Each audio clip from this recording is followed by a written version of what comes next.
సంఖ్యాకాండము 17వ అధ్యాయం.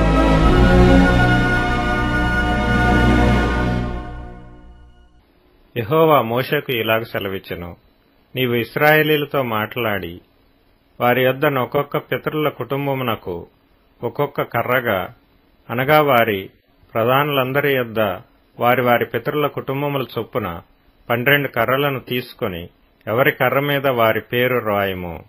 లేవి కర్ర మీద అహరోను పేరు రాయవలెను. ఎలయనగా పితరుల కుటుంబముల ప్రధానునికి ఒక్క కర్రయే ఉండవలెను. నేను మిమ్మును కలుసుకొను ప్రత్యక్షపు గుడారములోని శాసనముల ఎదుట వాటిని ఉంచవలెను. అప్పుడు నేను ఎవని ఏర్పరచుకొందునో వాని కర్ర చిగురించును. ఇశ్రాయేలీయులు మీకు విరోధముగా సనుగుచుండు సనుగులు నాకు వినబడకుండా మాన్పివేయుదును. కాబట్టి మోషే ఇశ్రాయేలీయులతో చెప్పగా, వారి ప్రధానులందరూ తమ తమ పితరుల కుటుంబములలో ఒక్కొక్క ప్రధానునికి ఒక్కొక్క కర్ర చొప్పున 12 కర్రలను అతనికిచ్చిరి. అహరోను కర్రయు వారి కర్రల మధ్య నుండెను. మోషే వారి కర్రలను సాక్ష్యపు గుడారములో యెహోవా సన్నిధిని ఉంచెను. మరునాడు మోషే సాక్ష్యపు గుడారములోనికి వెళ్లి చూడగా, లేవీ కుటుంబపు దైన అహరోను కర్ర చిగిర్చియుండెను. అది చిగిర్చి పువ్వులు పూసి బాదము పండ్లు గలదాయెను.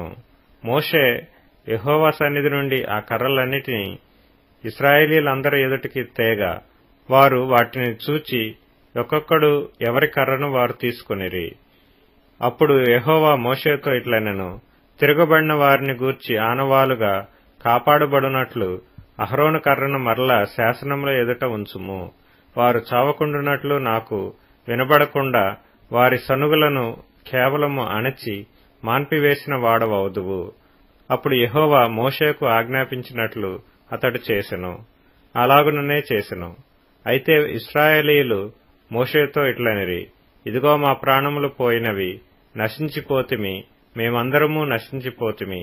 యెహోవా మందిరమునకు సమీపించు ప్రతివాడును చచ్చును, మేము అందరము చావవలసి ఉన్నదా అని పలికిరి.